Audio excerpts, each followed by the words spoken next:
À, à vous informer, il ne faut pas oublier que l'ANADEC fait maintenant cavalier solitaire. L'ANADEC n'est plus avec l'FCC. Donc nous ne sommes pas ici pour parler de ça, mais du coup déjà je vous dis que l'ANADEC ne fait plus partie de l'FCC.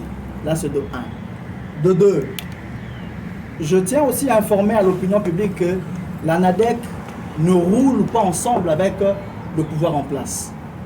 Là, ça serait demander une chose et son contraire. L'ANADEC est bel et bien un parti politique de l'opposition. Là, c'est clair. Alors, la différence entre nous qui sommes de l'ANADEC, faisant partie de la grande plateforme, de la méga plateforme qui est la DIPRO, nous sommes dans une opposition républicaine. Nous ne sommes pas de radicalistes. C'est ce qui fait que, entre guillemets, parce que je pense qu'on va y arriver, c'est là que les gens appellent abusivement le radicaliste, ne sont pas là c'est mon point de vue, ne sont pas là pour une bonne marche de la République. Nous, à l'opposition républicaine, nous, l'ANADEC, nous, la DIPRO, nous voulons que les choses changent. L'opposition républicaine, c'est quoi? Lorsque le pouvoir en place fait quelque chose qui cadre dans les aspirations du peuple, on ne peut pas rester bras croisés. On dit bravo messieurs, allons-y, parce que nous sommes là pour le peuple. Mais lorsque le pouvoir en place est en train de nager en contre-courant que ce que veut le peuple, que les aspirations du peuple, vous allez nous trouver sur votre chemin.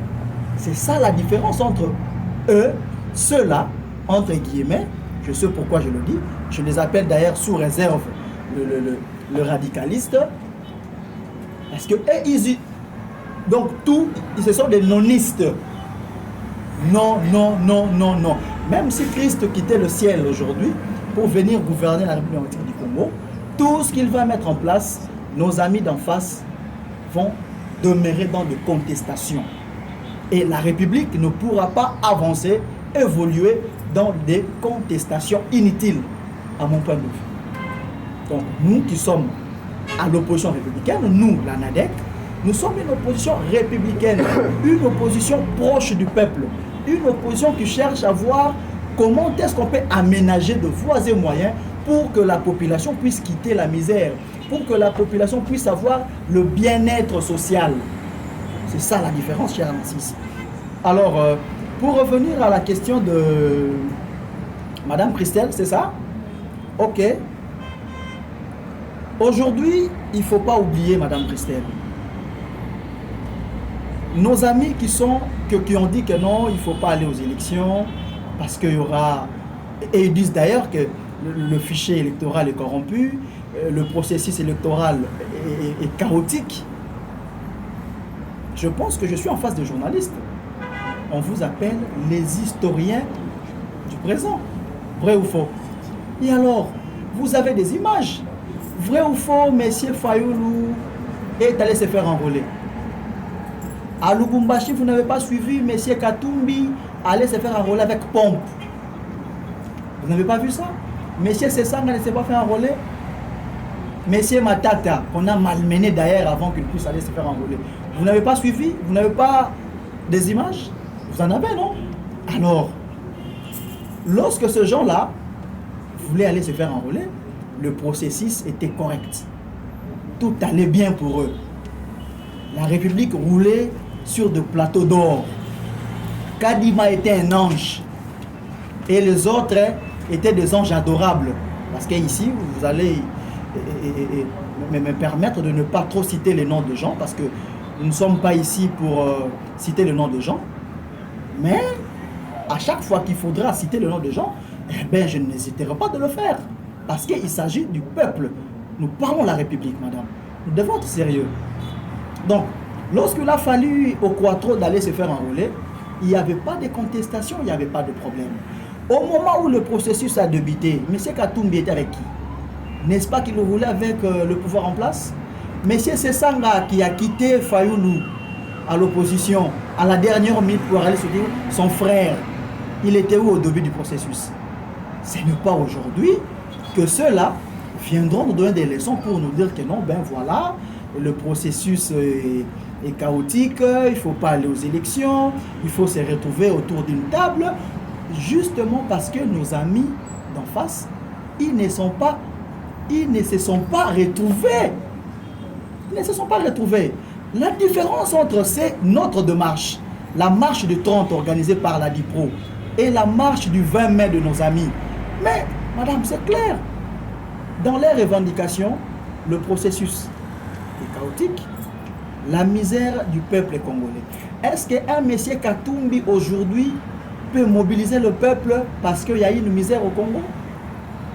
Lorsque M. Katumbi était gouverneur au Katanga, qu'est-ce qu'il a fait pour le peuple katangais? N'est-ce pas la misère que lui et consorts ont léguée à la population au jour d'aujourd'hui? Lorsque M. Sessanga était avec le président de la République, il n'y avait pas de la misère. Pourquoi il n'avait pas mobilisé le peuple, lui, M. Sessanga, pour dire, cher peuple, descendons dans la rue parce qu'il y a la misère? Lorsque M. Matata Ponyo, l'homme de Bukangalonzo, gérait le million de la République pour que nous puissions chasser définitivement la misère, lorsqu'il était à la manette, qu'est-ce qu'il avait fait? Je pense il est temps que la population pose la question maintenant à ceux-là, lorsque vous étiez à côté du chef de l'État, lorsque vous étiez à la manette, lorsqu'il était temps pour vous de gérer la République, qu'avez-vous fait de nous? Je pense aux jours à venir. Moi, personnellement, je vais mobiliser le peuple dans ce sens pour poser la question à Matata, à Katumbi, pour nous dire qu'est-ce qu'ils ont fait de nous, qu'est-ce qu'ils avaient fait de nous à l'époque où ils géraient la République. Quelles sont les bases qu'eux ont laissées, qu'au jour d'aujourd'hui, ces bases-là n'existent plus, et eux maintenant ils disent au peuple que non, voilà, nous devons descendre sur la rue pour demander qu'on puisse mettre fin à cette misère. À ce qui concerne leurs revendications sur le processus électoral, eh bien, on ne peut pas vouloir une chose et son contraire. La journée, la dame, elle est belle. Vous la menez à l'église pour le mariage. Le soir, c'est une sorcière. Mais non, messieurs, soyons sérieux. Soyons sérieux. À moins qu'il y ait des informations contraires, parce que vous êtes journaliste. Moi, je ne le suis pas. Depuis l'époque où ces gens-là, le 4, se sont fait enrôler, jusqu'au jour d'aujourd'hui, à la CNI, qu'est-ce qu'on a changé? Qui était là qui ne plus au jour d'aujourd'hui? Qu'est-ce qui se faisait qui ne se fait plus au jour d'aujourd'hui? Parce qu'avant d'amener le peuple à la rue, pour des intérêts égoïstes personnels, il faut aussi avoir le temps d'expliquer au peuple. Parce qu'il ne faut pas ignorer. Le peuple congolais n'est pas ce qu'eux pensent. Le peuple n'est pas bête.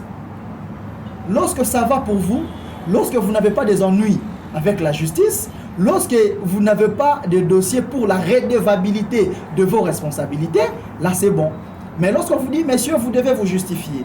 Messieurs, vous, votre place ici, ça ne tient pas. Du coup, vous revenez vers le peuple. En un mot, ces gens-là veulent aller au dialogue. Ils sont habitués au pouvoir. Ce sont les gens qui sont habitués au pouvoir. Prêts, ils sont même prêts. Parmi eux, il y a ceux-là qui sont prêts à prendre les armes pour combattre la République. Interroger l'histoire. Parmi les cadres, il y a de ceux-là. Je ne citerai pas les noms ici, parce que ce n'est pas un problème personnel avec eux. Parmi les cadres, il y a de ceux-là qui ont pris les armes contre la République, contre mon peuple. Et nous, à l'ANADEC, ce genre de choses, ça ne passe pas. Et ça ne passera pas. La révolution, la lutte que nous avons, c'est pour le bien-être du peuple congolais. Merci beaucoup. Est-ce que vous êtes autorité, j'allais dire autorité, vous êtes une opposition républicaine parce que le leader d'ANADEC se retrouve membre du bureau de la Commission électorale nationale indépendante, ou bien vous le faites au nom de la République? Mais si tel est le cas, aujourd'hui on en parle, nous sommes dans un pays républicain. Si le fichier électoral rien n'a changé et que le fichier est fiable, pourquoi vos collègues de l'opposition, que vous soyez des républicains, que ce soit l'opposition farouche, que ce soit je ne sais pas moi, vous êtes dans le même camp.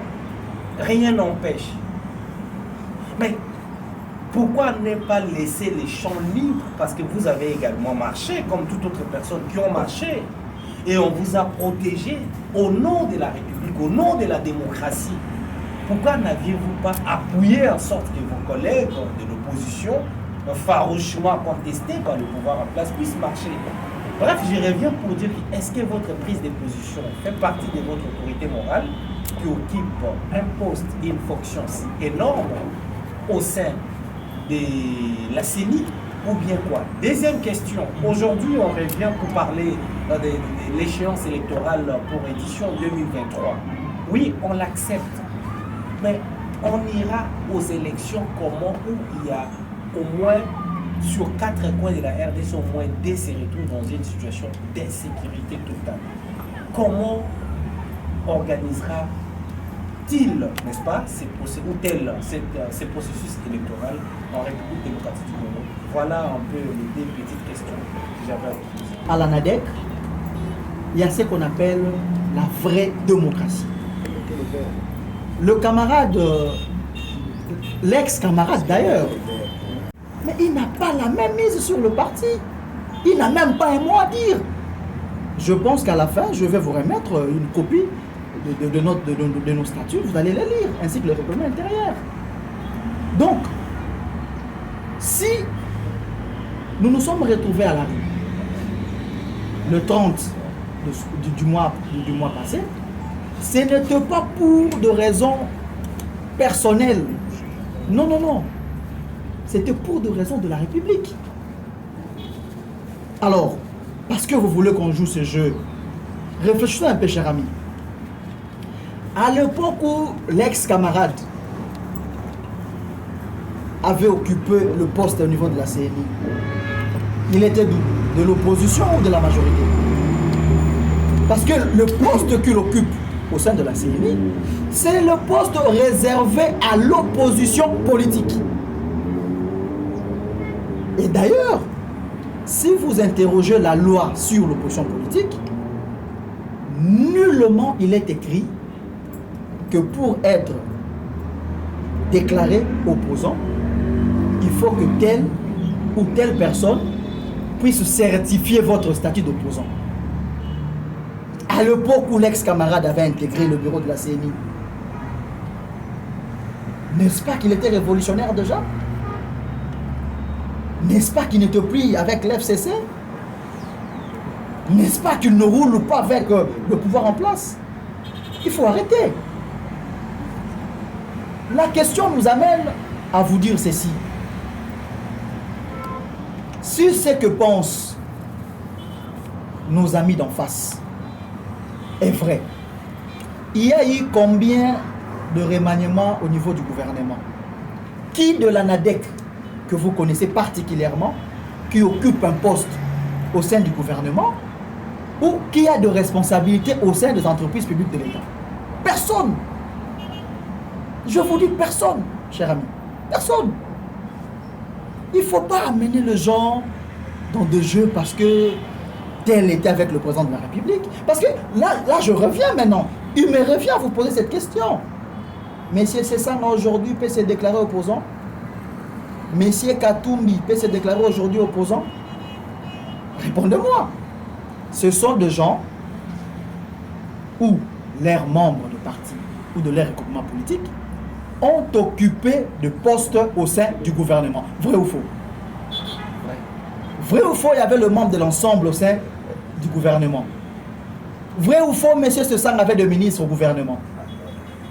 Il faut arrêter ça. Le camarade que vous êtes en train de faire allusion, que moi d'ailleurs j'appelle l'ex-camarade, parce qu'il ne fait plus partie de nous. Il est maintenant neutre. Parce que c'est quelqu'un que je connais personnellement. Il a de valeur. Lorsqu'il faut faire des choses pour la République, au prix même d'abandonner sa propre famille biologique, pour le nom et pour le compte de la République. C'est quelqu'un qui sait dire non. Il a dit non au cacique du FCC. Ces gens-là ne sont pas n'importe qui, de professeurs d'université, des avocats de 30. Mais il a dit non au nom de la révolution, au nom du changement. De la même manière, nos statuts sont là. Nulle part, vous allez lire dans le statut de l'ANADEC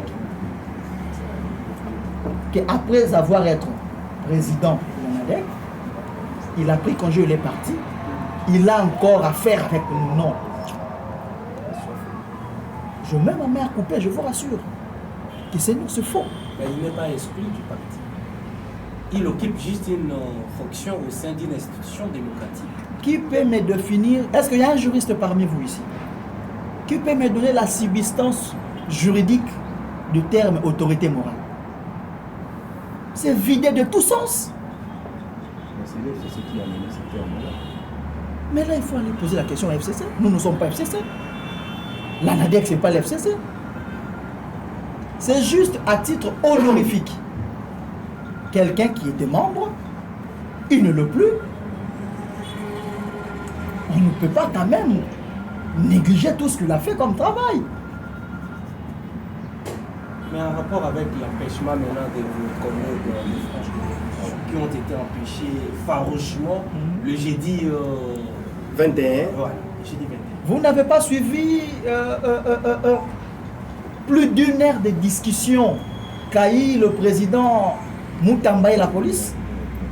Vous n'avez pas suivi? J'ai des images, je peux vous l'envoyer. Mais je ne suis pas journaliste. J'ai des images ici avec moi. Le président Constant Moutamba, notre présidente Badjoko Mugeni Souzi et consorts ont pris plus de 2 heures du temps à échanger, à discuter avec la police qui nous barrait la route. On nous a arrêtés à mi-chemin, chers amis. Nous étions arrêtés à mi-chemin. La DIPO a été arrêtée à mi-chemin, taclée par la police. Taclée par la police au niveau de l'arrêt Vodacom sur le boulevard du 30 juin. Donc, il n'y a pas eu 2 poids 2 mesures. Il n'y a pas eu une opposition caressée dans le sens du poil par la police et une autre opposition à qui on a mal. Non, non, non. Sauf qu'il y a des opposants qui se sont accompagnés avec des voyous, des badauds. Et la police a réprimé ces actes-là de barbarie et de vandalisme. L'ANADEC a marché avec des pères de famille. La DIPO a marché avec des pères de famille, des enfants, des mamans. Moi, j'avais amené toute ma famille, nous étions là, ma femme et mes enfants. Nous n'avions pas recruté des badauds. C'est ça la différence. Entre ceux-là qui étaient au pouvoir, ils ont goûté au miel. À un moment donné, on les a mis de côté, ils ne se retrouvent plus, ils retournent aux côtés du peuple en recrutant même des badauds pour les accompagner dans la rue, pour réclamer les dialogues. Et ils réclament quoi? En un mot, c'est les dialogues. Ces gens-là ne réclament pas le bien-être de la population. Donc, ce qui nous différencie de nos amis d'en face, j'ai beaucoup d'estime et beaucoup de respect à eux, au combat qu'ils ont mené autrefois, mais pas ce qu'ils sont en train de faire maintenant. J'ai beaucoup de respect vers ces gens-là. Très bien. Mais je tiens à signaler, chers amis, la différence entre eux et nous. Nous voulons que les choses changent. S'il faut aujourd'hui faire tabula rasa sur le bureau de la CNI, chers amis, vous savez combien ça va nous prendre en termes de temps pour organiser les élections de ces pays? Cette misère-là qu'ils sont en train de combattre, certes, oui, je n'ignore pas, d'aucuns n'ignorent parmi nous ici, qu'il y a une forte misère en République démocratique du Congo. Il y a eu même le cardinal Ambongo qui l'a rappelé devant le Saint-Père. Et le président de la République était là. Nous sommes bel et bien conscients que notre population est dans la misère. Alors, tout doit s'arrêter pour que 4 personnes puissent se retrouver et que la misère du peuple congolais puisse s'éterniser. Là, nous disons non. Au nom de la misère, accepter qu'on y aille aux élections rapidement, que le peuple se choisisse des dirigeants qui viendront changer les choses. Il ne faut pas couper cette info parce qu'il a dit 2 choses.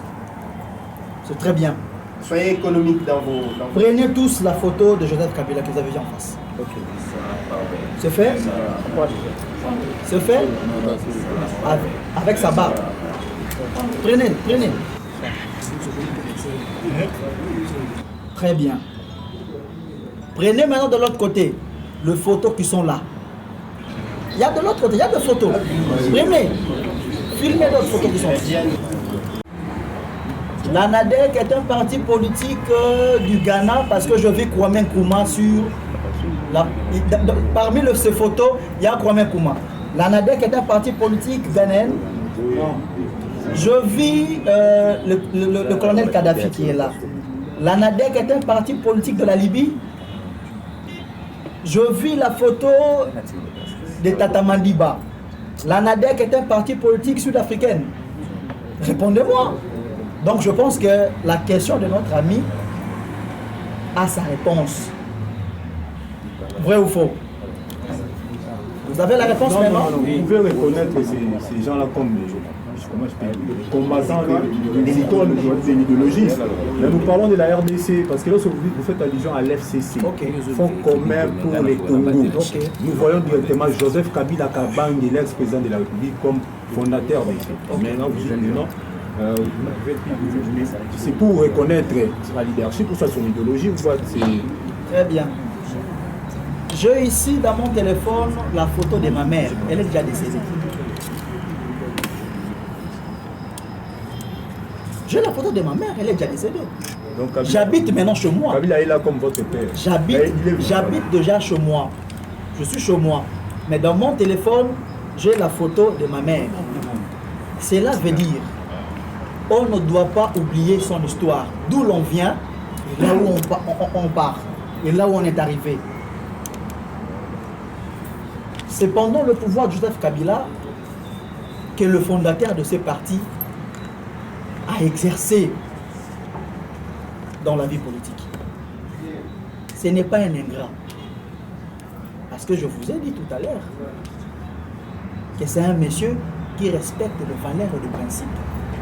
De la même manière, l'ex-camarade, je vais te dire pourquoi je l'appelle l'ex-camarade a instruit, lorsqu'il était président, que la photo de M. Joseph Kabila soit ici, parce qu'il lui reconnaît d'avoir fait un bon chemin en politique avec lui. De la même manière, le jour où il a été nommé à la CENI, il nous a dit, ANADEC, adieu, parce que je mène un mandat de l'État. Vos histoires internes ne m'intéressent plus. Je ne suis plus ANADEC.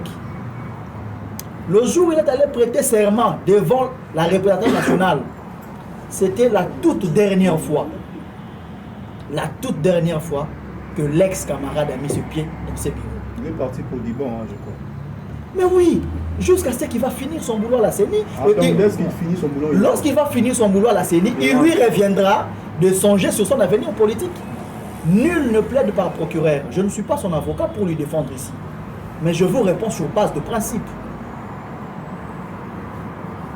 Et la photo de Joseph Kabila prouve à suffisance qu'il n'est pas encore ensemble avec le président Félix Tshisekedi. Vrai ou faux? Qui ne sait pas que maintenant il y a des accords entre Kinga Kati et la Maison Blanche congolaise? Qui ne le sait pas? Donc, retrouvez encore la photo de Kabila ici, vous prouve à suffisance que celui qui est à la CENI est un vrai opposant au vrai sens du mot. L'ex-camarade, pourquoi? Parce que il ne fait plus partie de nous. Il était camarade lorsqu'il était président fondateur. Maintenant qu'il n'est pas avec nous, il n'est plus notre camarade. Il est maintenant un homme d'État. Il a transcendé le niveau d'être notre camarade au sein du parti. Il n'est plus ici. Pendant un moment alors. Là, ça lui revient de définir son avenir politique. Mais selon nos statuts, selon le règlement même de la CENI, le monsieur à quel vous faites allusion, il n'est plus de nous. Mais il est là-bas, à la CENI, pour les comptes de l'opposition. Il a été d'abord recruté comme opposant politique. Après avoir prêté serment devant la représentation nationale, il est devenu neutre. Je pense que je me suis fait bien comprendre. Merci. Très bien, merci beaucoup. Nous allons revenir. Qu'est-ce qui reste? La question par rapport à la population. Ah, ok. Je pense que j'avais déjà répondu à ça. À ce qui concerne la misère de la population, je vous ai dit, je me répète, parmi nous ici, y compris moi-même, aucun n'ignore que la population est dans une misère à outrance. Je veux même évoquer l'homélie du cardinal Ambongo devant le Saint-Père Andolo. Vous êtes des journalistes, vous avez des images. Le cardinal l'a bien dit devant le président de la République que Tata Pape, la population que voici, est dans une misère qui ne dit pas son nom. Nous, l'ANADEC, notre façon de faire les choses, nous ne sommes pas la machine, nous ne gérons pas. Nos stratégies sont à nous. Raison pour laquelle nous voulons qu'il y ait des élections. Lorsque nous serons au pouvoir, nous allons appliquer maintenant notre politique de la bonne gouvernance pour chasser la pauvreté et la misère qui est en train de sévir le peuple congolais. Dans sa nouvelle édition, Eshima Magazine met en lumière le travail réalisé par le ministre d'État au budget, Aimé Boji Sangara. Dans ses colonnes, le mensuel congolais revient sur le bilan de ce membre du gouvernement, Sama Lukonde 1 et 2, mais également sur son parcours et ses actions sociales réalisées principalement dans la province du Sud Kivu. À la une, élaboration des budgets 2022-2023, Aimé Boji aligne des chiffres historiques avec le rôle crucial que joue son ministère, c'est lui d'assurer la mise en œuvre de la politique du gouvernement en matière budgétaire. Aimé Boji Sangara a mis toutes les batteries en marche pour améliorer les prévisions budgétaires et la qualité de la dépense publique, tout en respectant le délai constitutionnel du dépôt des projets de loi des finances au Parlement. Sur les 2 exercices budgétaires, Aimé Boji a réussi à élaborer à temps les projets de loi des finances pour les exercices 2022 et 2023, ce qui avait permis au Premier ministre de les déposer dans le délai constitutionnel. Un travail qui a fait que le gouvernement aligne des chiffres historiques comme 16,8 milliards de dollars de budget en 2023 après son examen au Parlement. Au-delà de ses performances au sein du gouvernement, Aimé Boji se consacre à plusieurs actions sociales dans la province du Sud Kivu, son terroir. Le dynamisme d'Aimé Boji témoigne de l'avis des observateurs de son engagement indéfectible en faveur du développement socio-économique du Sud Kivu. Autre titre à découvrir, mobilisation de recettes en 2023. DGI, Barnabé Mwakadi multiplie les stratégies pour atteindre les assignations fixées par le gouvernement à sa régie.